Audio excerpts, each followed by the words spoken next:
Hello guys, welcome back to another video. Today is something totally different.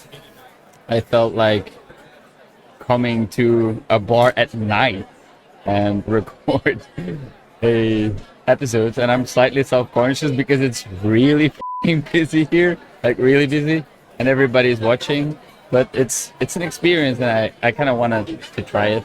So okay, so as I was sitting there recording myself, there was a Hungarian woman who walked up to me because she thought I was filming her instead of myself. She approached me and she started to speak in Hungarian to me, which I obviously didn't understand. Sorry, I don't speak Hungarian. But then she repeated herself in English, which I did understand.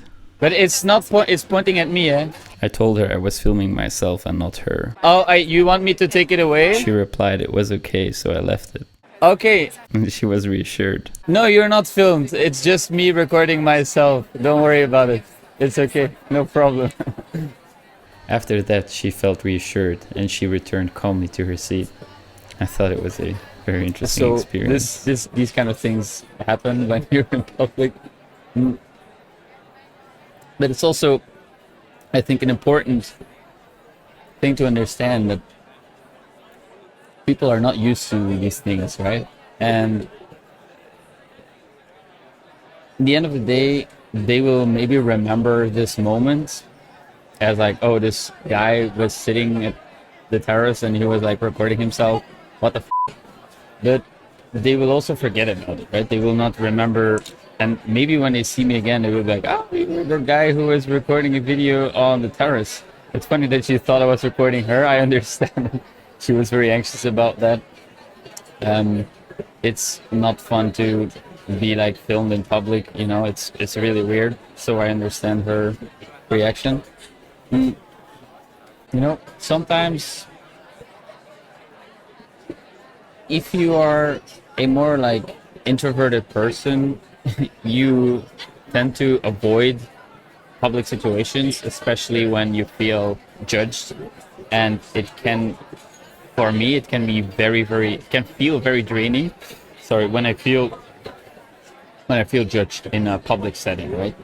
And that's why I try to avoid it. And that's also why I right now want to actually expose myself to it more.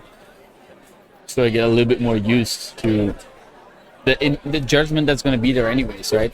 People are going to judge and they're going to forget about you, and they, you know, their opinions, they actually don't really matter. Like as long as you're not disturbing anyone, like right now I'm not really disturbing anyone. Like I'm just sitting here talking to myself instead of talking to another person that is sitting in front of me. I mean, I'm actually talking to you, but I'm also talking to myself, which is quite funny to think about.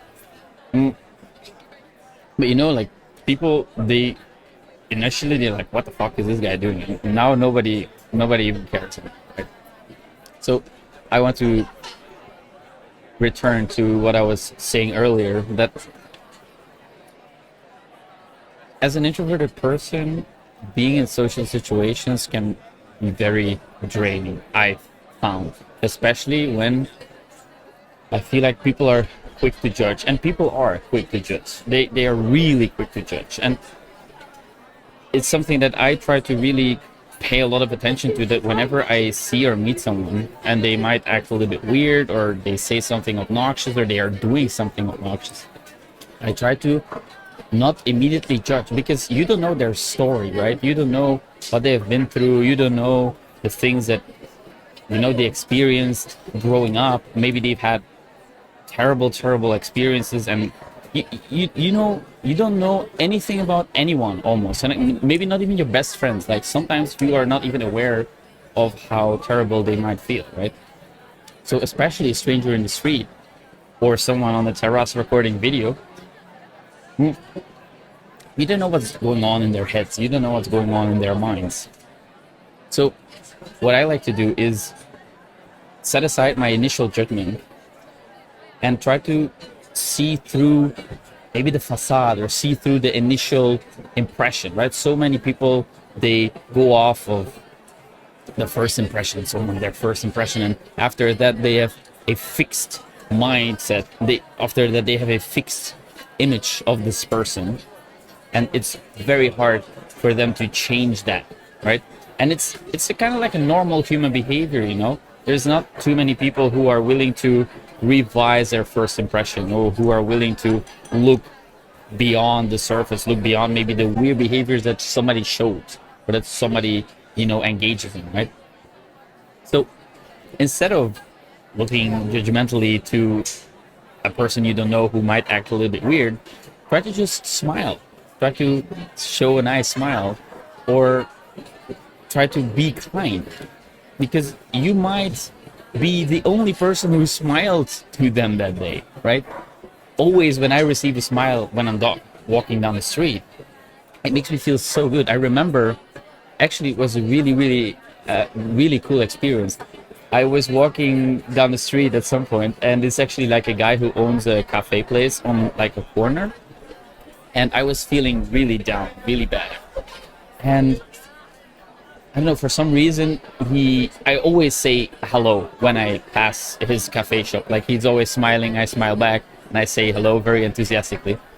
And one day I was feeling very, very down, and I passed the corner, his coffee shop, and I say hello, and he's like, "Hey, do you have time? Like, do you want to drink a coffee?" I'm like, "Yeah, of course, why not?" He's like, come in.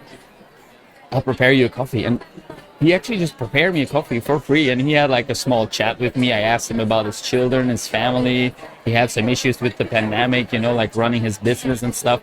But we shared this little moment together, and it was so meaningful. Like, it was very, I don't know, it made me feel so appreciated, so seen. You know, I felt terrible that day, and he kind of like invited me inside, and he had a short, small interaction, and it felt great. So doing these small kinds of kindness, they can really make someone's day.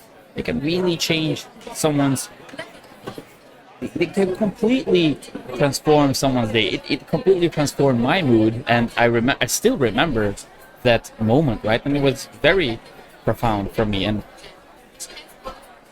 it makes me want to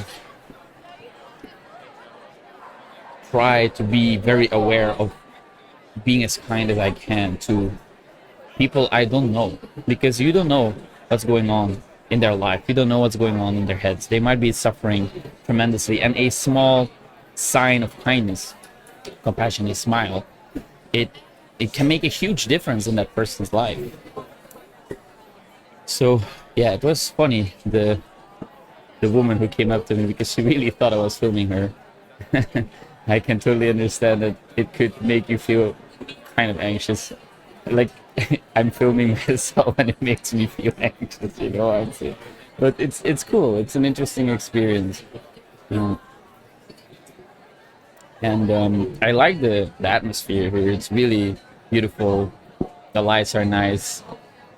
The people are nice too.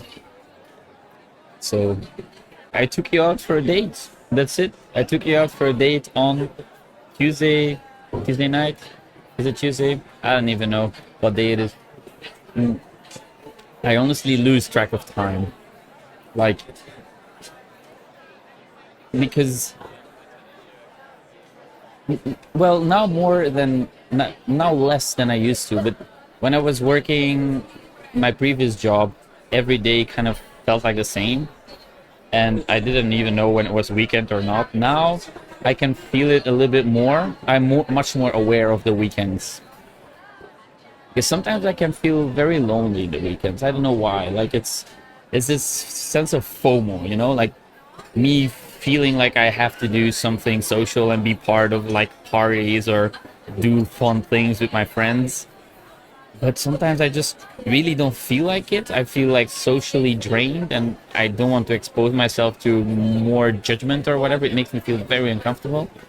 But then on the other hand, I judge myself for not being social. Like, it's really a dilemma, and it can definitely weigh me down, especially during the weekends, because I know everybody's like, you know, having a good time. I mean, I think I know everybody is having a good time. Probably there's a lot of people who are not, but I think that they are. And that's, for some reason, makes me feel shit about myself. So maybe this is a good segue into talking about comparison is the root of all suffering. I mean, not only that, but it is a big cause of suffering. comparison, like comparing yourself to other people. It's really not good. It's really not good. Oh man, like it caused me so much pain in my life to compare myself to my friends being like socially, I don't know, wanted always, or my ex-girlfriends who found a new partner very soon after we broke up, or I was constantly comparing myself. And mm, this can be, it's very painful because you are telling yourself stories, right? If you see someone being socially, I don't know, loved, or being popular, and you are not, then you're telling yourself, at least I do tell myself the story that, okay, because this person is popular and you're not, that means that you're worthless, right? Which is absolute bullshit, of course. Like, it's not true whatsoever, but still, these thoughts, they come up automatically, and the feelings that accompany these thoughts are very uncomfortable, right? So comparing yourself to others, it's really not helpful. And you know this, I know this, and yet we all do it. So becoming aware when you're comparing yourself, and then deciding to not do it and just compare yourself to who you were yesterday, who you were 5 years ago, I think that's a lot more empowering, because then you can see how much progress you made. And you know that you're not standing still. Like, I had a conversation with a great guy from Ghent the other day, talking about the fact that he watched a few of his first videos he ever made and a few of his photos he took, and he told me he cringed when he watched those. Now, I told him that it's actually a good thing that you cringe, because that means that you've grown tremendously since then, right? So comparing yourself to your younger self, to your previous self, and seeing the progress, this is what empowers you, and not comparing yourself to other people too much. You can look at others for inspiration, absolutely, excuse me, but comparing yourself to talk yourself down and to feel shitty, that is, I don't know, that's, I think, not very productive. Yet we all do it, and we all know it's not productive. So anyways, I think that's all I have for you today. I have been talking for 15 minutes now, so it feels a lot longer somehow. That's interesting. I thought I was talking for like 20 minutes already. But yeah, like I said, I'm slightly self-aware, of course. But it's an interesting experiment. It's a little bit level up from the previous one, because that was like during the day with like a few people sitting at the terrace, but now there's like, so it's packed. It's absolutely packed. There's so many people here. So it's very interesting to try this out. Anyways, I will leave it at that. I want to thank you for being here with me. I hope you enjoyed our little date. And as always, thanks for watching, guys. I'll see you tomorrow. Bye.